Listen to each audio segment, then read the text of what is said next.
వచ్చే నెల 1వ తేదీన సామాజిక భద్రతా పింఛన్లు పంపిణీలో భాగంగా ఎన్టీఆర్ భరోసా పింఛన్ల పథకం అమలుపై అన్ని జిల్లాల కలెక్టరేట్లతో రాష్ట్ర సచివాలయం నుండి వీడియో కాన్ఫరెన్స్ నిర్వహించిన ప్రభుత్వ ప్రధాన కార్యదర్శి నీరబ్ కుమార్ ప్రసాద్ జూలై 1వ తేదీన ఉదయం 6 గంటల నుండి పెన్షనర్ల ఇంటి వద్దే గ్రామ వార్డు సచివాలయం ఉద్యోగులు పంపిణీ చేయాలని ఆదేశించారు.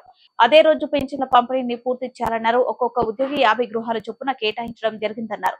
అదనంగా ఉద్యోగులు అవసరమైతే ప్రభుత్వ ఉద్యోగులను మాత్రమే వినియోగించాలని ఆదేశించారు.